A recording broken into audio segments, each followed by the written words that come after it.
Continuamos nuestro estudio de 1 Pedro 4, versículos 1 al 6. Por tanto, puesto que Cristo ha padecido en la carne, armaos también vosotros con el mismo propósito, pues quien ha padecido en la carne ha terminado con el pecado, para vivir el tiempo que le queda en la carne, no ya para las pasiones humanas, sino para la voluntad de Dios. Porque el tiempo ya pasado os es suficiente para haber hecho lo que agrada a los gentiles, habiendo andado en sensualidad, lujurias, borracheras, orgías, embriagueces y abominables idolatrías.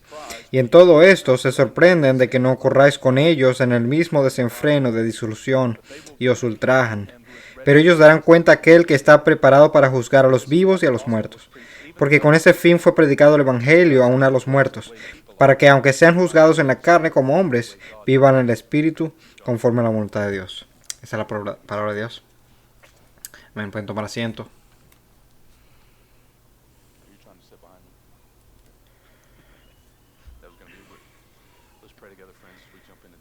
Vamos a orar. Padre, queremos prestar atención a tu palabra para que nuestros corazones sean engrandecidos y no solamente nuestra cabeza. Renueva nuestras afecciones hacia el Señor Jesucristo.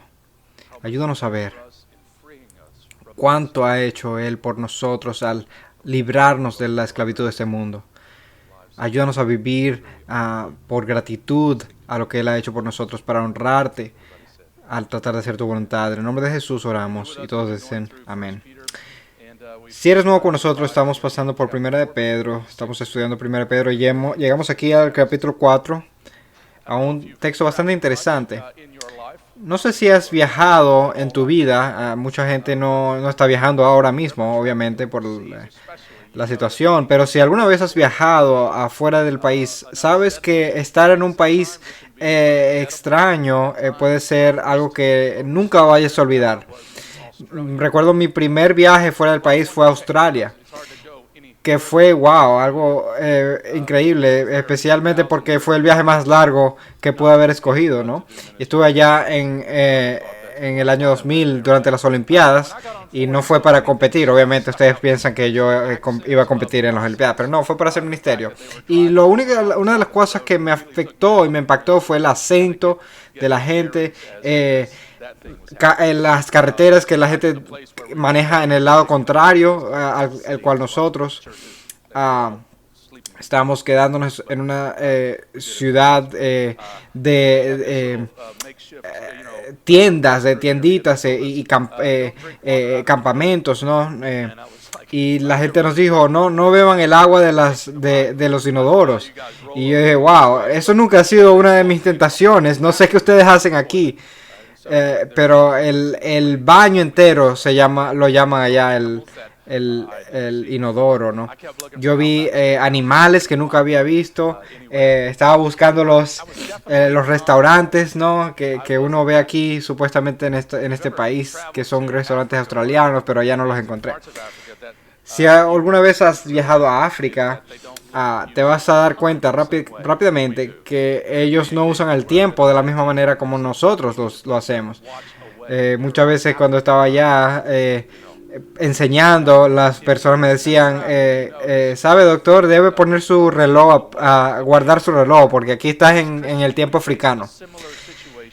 Como cristianos estamos en una situación similar aquí en esta tierra, ¿no?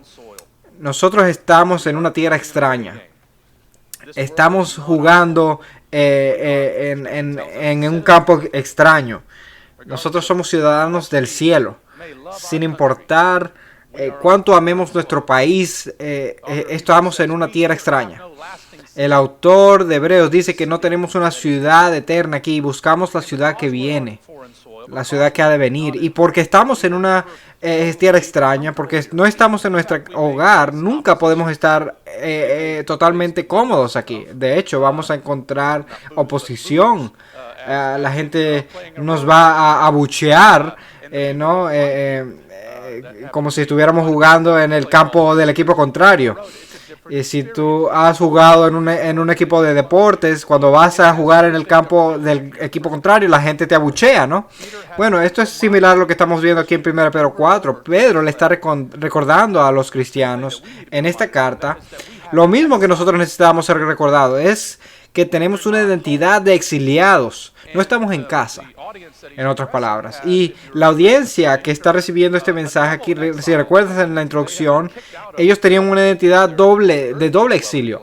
Ellos habían sido expulsados de su hogar natural, su hogar físico en Roma, pero también no están en su hogar porque son ciudadanos del cielo. Entonces la pregunta es, ¿cómo vivimos como ciudadanos de la tierra aquí, como extranjeros? Bueno, Pedro nos dice aquí claramente que nuestra misión en esta vida, nuestra responsabilidad en esta vida es vivir para la voluntad de Dios.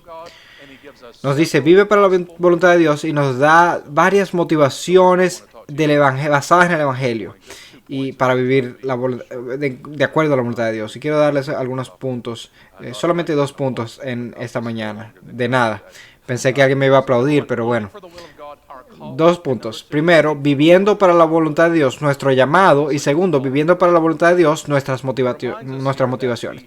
Ahora, nuestro llamado, versos 1 y 2. Nos recuerda aquí que al tratar de vivir la voluntad de Dios, que esto va a acarrear algún nivel de oposición.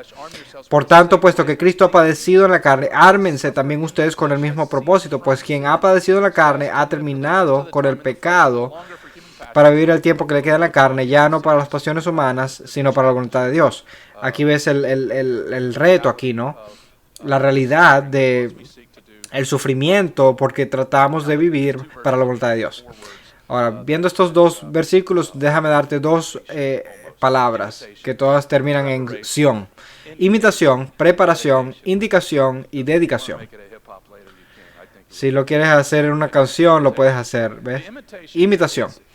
La imitación aquí está en el verso 1, que Cristo está poniendo la atención en Cristo. Él nota el por tanto. Eso lo ata al pasaje pasado donde estaba hablando de el sufrimiento de Cristo al traernos a Dios.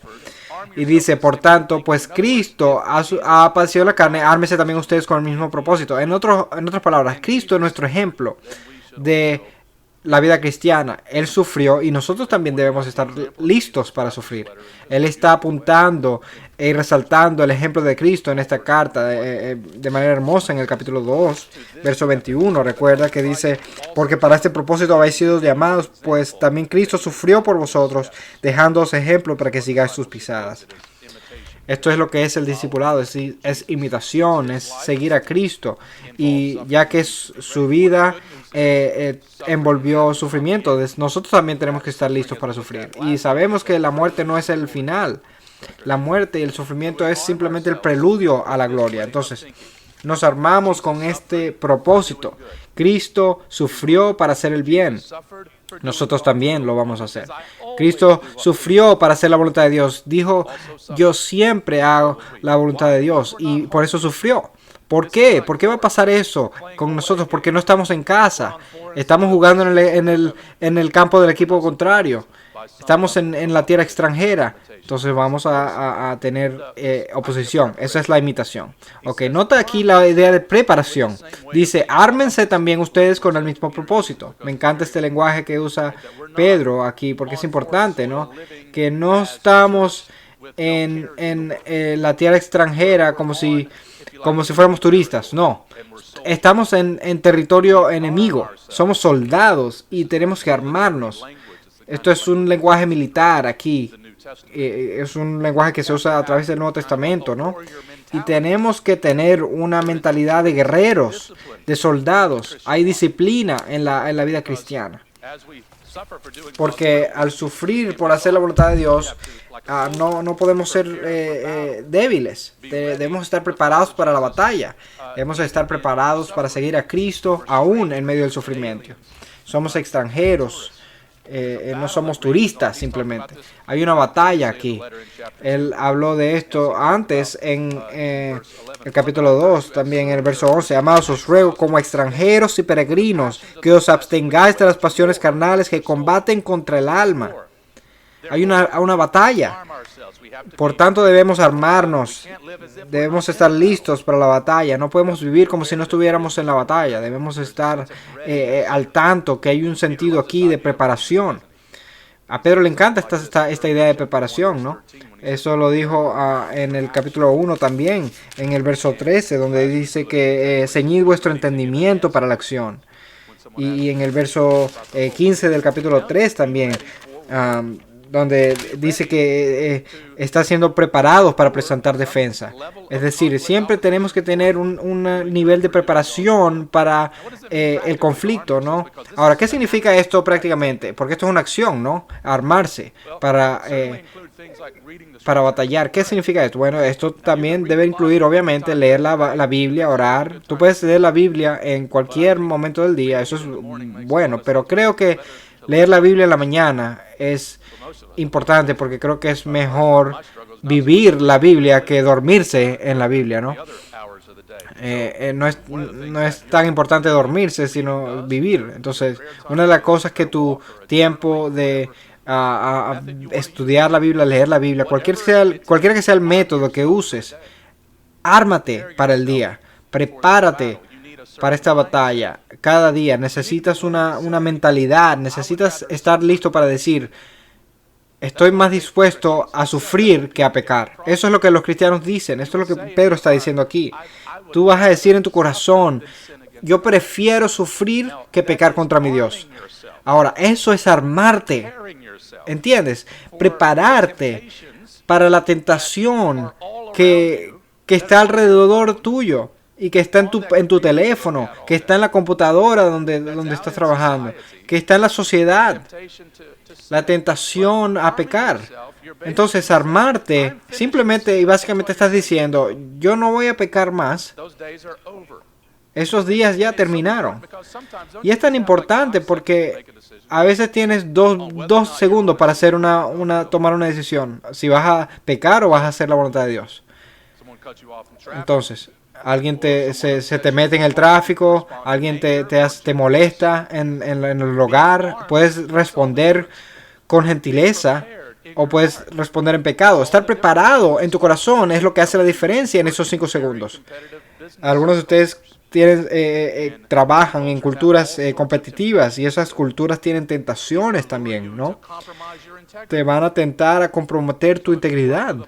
Algunos de ustedes trabajan con un jefe que te quiere que tú comprometas tu integridad, que hagas trampas, ¿no? O que rompas las reglas.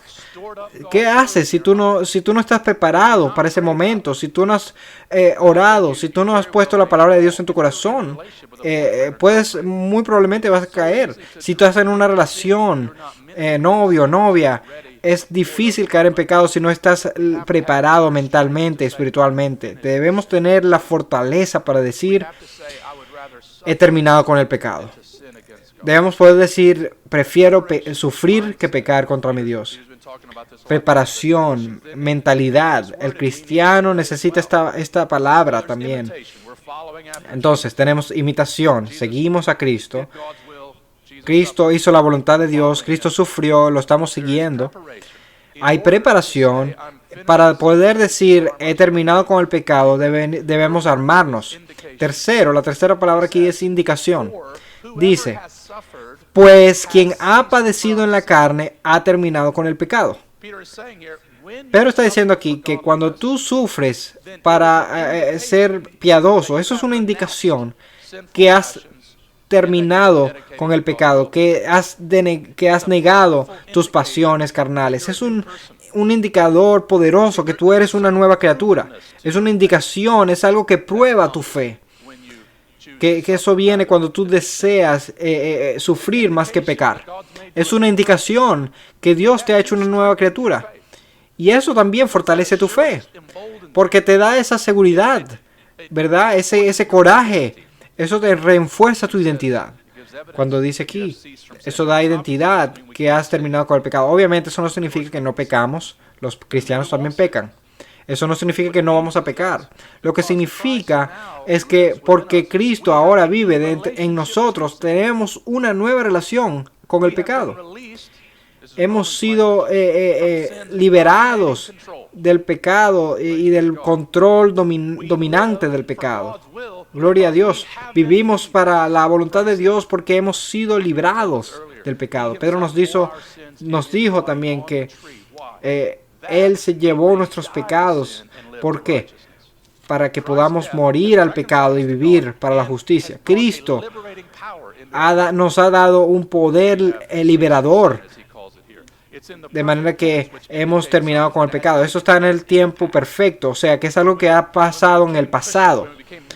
Cuando nosotros nos hicimos cristianos, nos hicimos una nueva criatura. Pablo dice lo mismo en Romanos 6 también, que el cristiano en el momento de su conversión ha muerto al pecado, ha muerto a su vida antigua. Y aquellos que están dispuestos a ser burlados, a recibir la burla, muestran que ya no están bajo el poder del pecado. Eso es buenas nuevas. Eso es buenas noticias, que somos libres, que como cristianos podemos usar la palabra podemos seguir la justicia, podemos ser piadosos, podemos seguir a Cristo. Eso es una poderosa indicación de que tú crees lo que hemos cantado, que Cristo es mejor. La persona que ha sido librada del pecado dice que Cristo es mejor que todo. Cristo es mejor que un sándwich de jamón y queso. un pequeño rap ahí, ¿no? Aquí me libró de mi pasado de canciones corruptas de hip hop. Dedicación, cuarta palabra. ¿A qué estamos dedicados? Dice, no solamente estamos librados del pecado, es decirle sí a algo. Hemos dejado de hacer algo para hacer algo. Hemos sido librados del pecado, del poder del pecado, para la voluntad de Dios. Para la voluntad de Dios. Dice, ya no para las pasiones humanas, o sea, la humanidad que no ha sido redimida. Ya no vivimos para eso. A pesar de que eso signifique sufrir, queremos hacer la voluntad de Dios. Me encanta como dice aquí, para vivir el tiempo.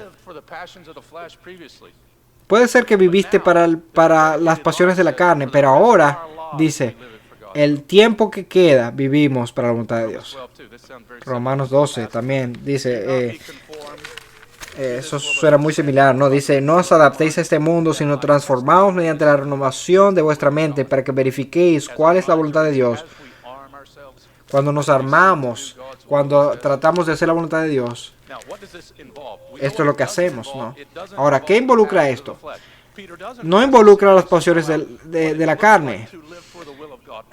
Pedro no está dando aquí un detalle, una descripción de qué significa vivir para la voluntad de Dios. Esto es el principio. Hay muchas cosas que pueden caer bajo la categoría de la voluntad de Dios. No estamos hablando de la voluntad de Dios misteriosa, si debes mudarte a otra ciudad, o si debes casarte con Jenny o con alguien más. No, eso no es lo que estamos hablando, ¿okay? Para clarificar. Sino la voluntad revelada de Dios. ¿Okay? Muchas cosas en la voluntad revelada de Dios son esas cosas que hacemos para vivir este versículo. Pero en el versos 7 a 11, vamos a ver eso la semana que viene, donde termina el verso 6 es en una vista del futuro, ¿no? De juicio, de cuerpos resucitados, y luego vuelve a hablar del fin de todas las cosas se acerca en el verso 7 y dice cómo debemos vivir a la luz de esa realidad. 4 cosas que son la voluntad de Dios, y eso incluye cosas como orar, o amarnos unos a los otros, practicar hospitalidad y usar los dones que Dios nos ha dado. Eso es positivamente lo que significa vivir para la voluntad de Dios. Entonces, para dar algunas especificaciones de esa idea de voluntad de Dios. ¿Okay? Nuestra llamado, invitación, preparación, indicación, dedicación. Ahora, nuestras motivaciones, verso 3 al 6.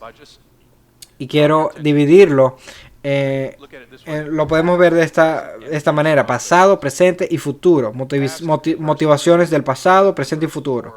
motivaciones del pasado, verso 3, motivaciones del presente, verso 4, y motivaciones del futuro, verso 5 al 6. Dice verso 3, porque el tiempo ya pasado les es suficiente para haber hecho lo que agrada a los gentiles.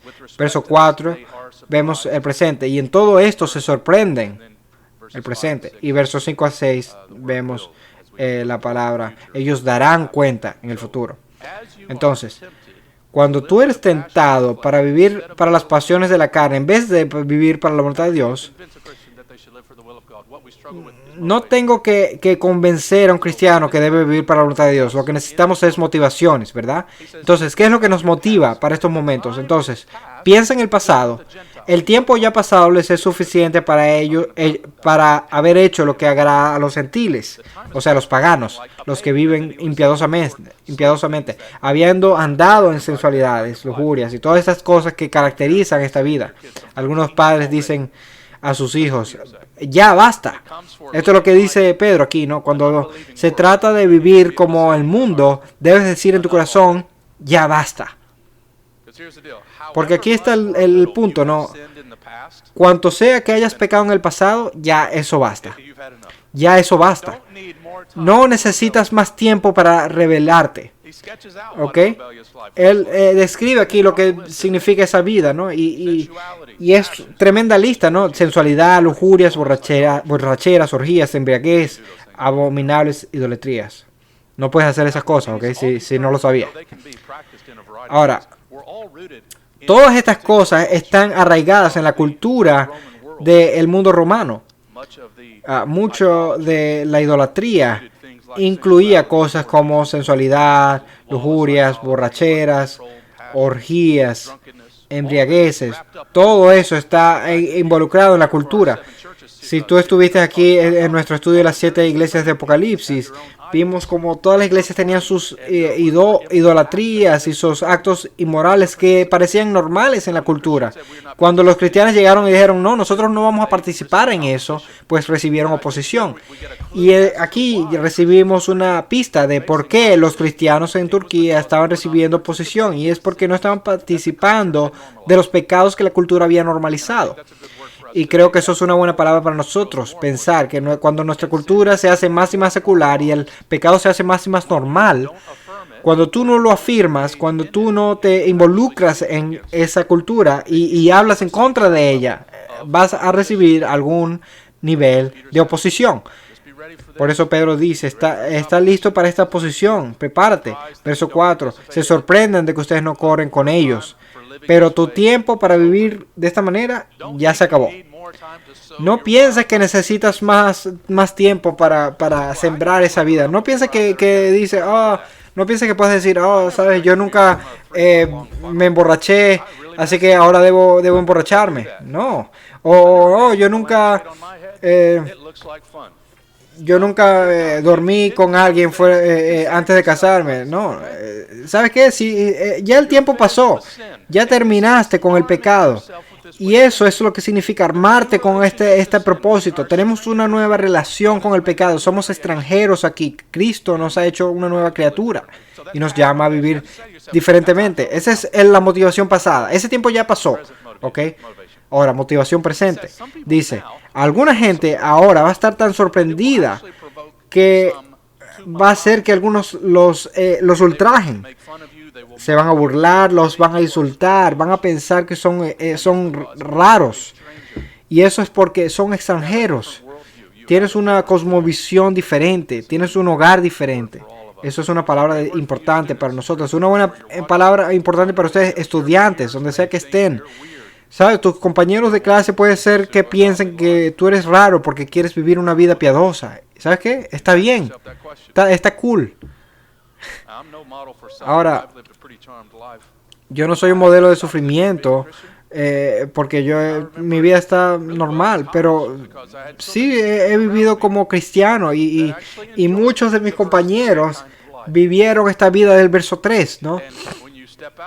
Y cuando tú te sales de esa vida, van a estar sorprendidos que tú lo haces y puede ser que no les caigas bien. Recuerdo un juego de béisbol, estaba jugando en Indiana y yo vi al dugout y había una pequeña pelea que mi amigo había decidido seguir a Cristo y estaba tratando de testificar a otro amigo, y el otro amigo le empezó a lanzar cosas, le estaban lanzando monedas y cosas que encontraba. Y este momento extraño, que a alguna gente simplemente no les gusta esta vida, no participar en estas cosas del verso 3. Cuando Dios obra en el corazón de aquellos que te ultrajan y que te insultan, ¿sabes a quién vienen? Los mismos que te insultaban van a venir a ti ahora. Algunas veces la piedad hace que la gente se aparte de ti, algunas veces hace que la gente sea atraída a ti. No podemos preocuparnos por los resultados, debemos preocuparnos por la meta de vivir para la voluntad de Dios, y debemos armarnos con la realidad de que somos diferentes. La gente nos va a ultrajar, la gente nos va a insultar. Y si tú creciste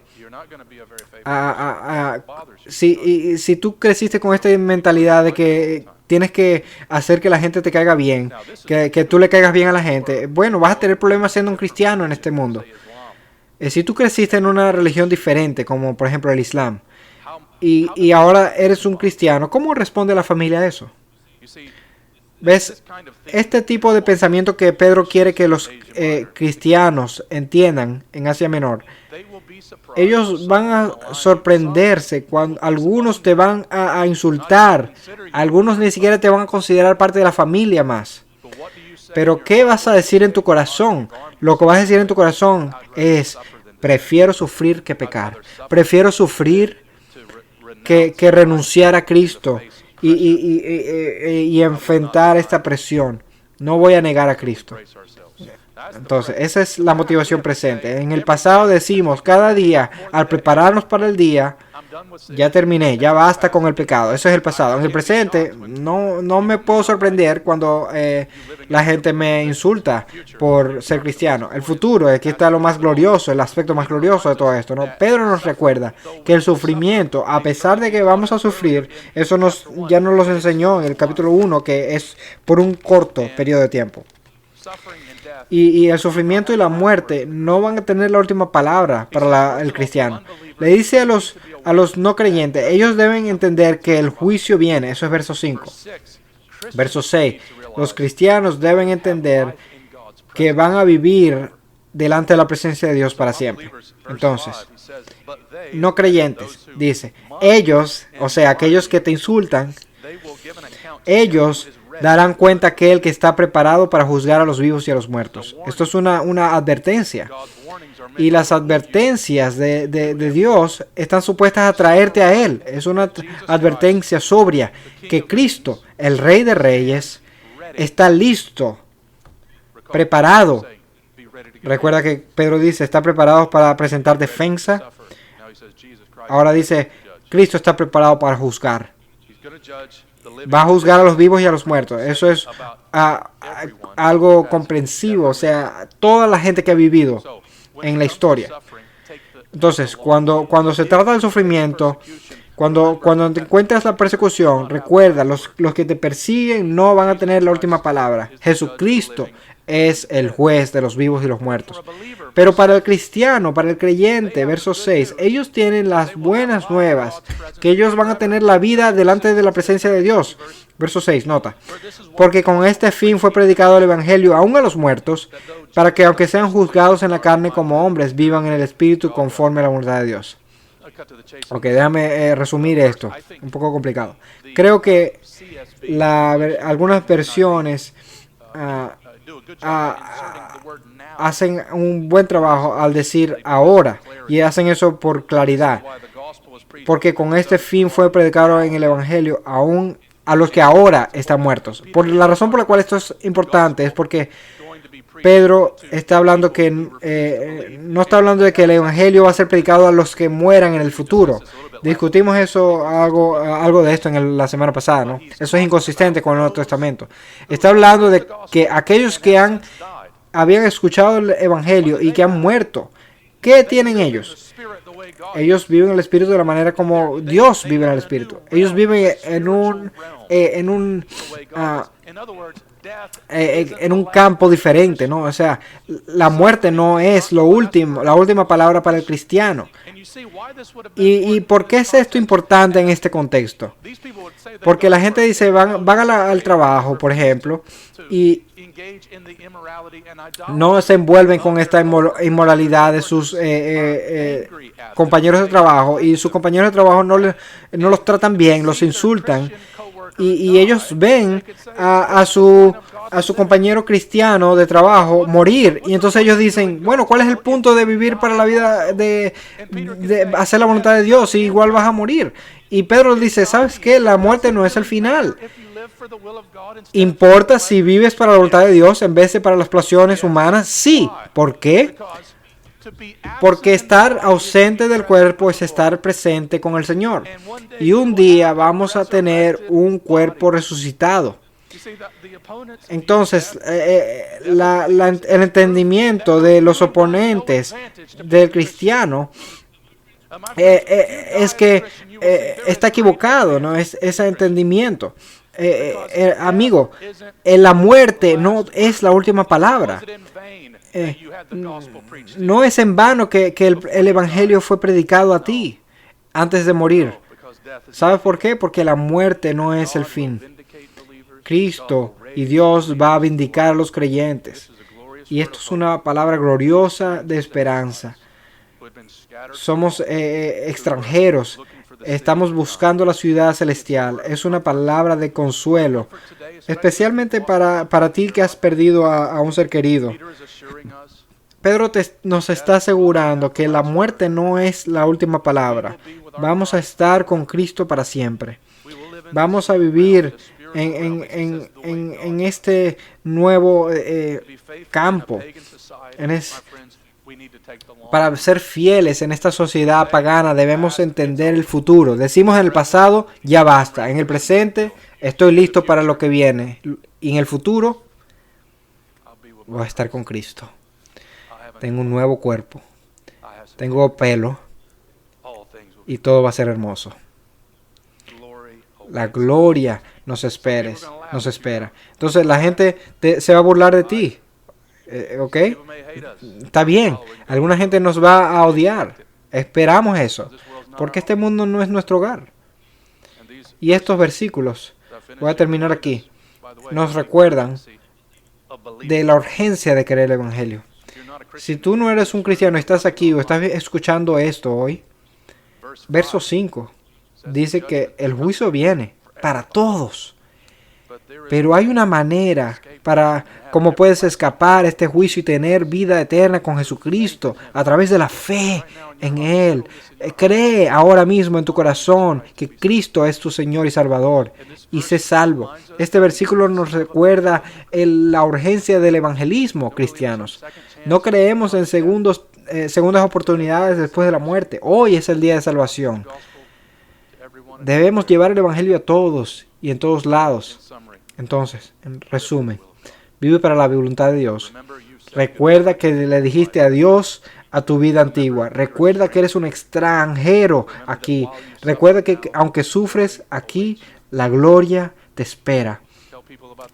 Dile a la gente de las buenas nuevas antes de morir y está agradecido por la esperanza que tienes en el Evangelio. Gracias a Dios por su palabra. Padre, te damos las gracias hoy por tu gracia, tu misericordia, tu bondad en Cristo Jesús, por lo que tenemos en el Evangelio. Queremos vivir para tu voluntad.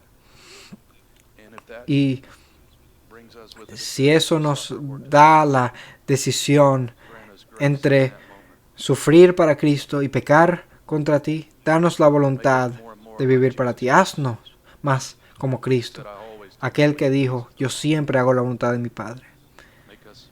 Haznos como Cristo, aquel que se levantó victorioso, gloriosamente.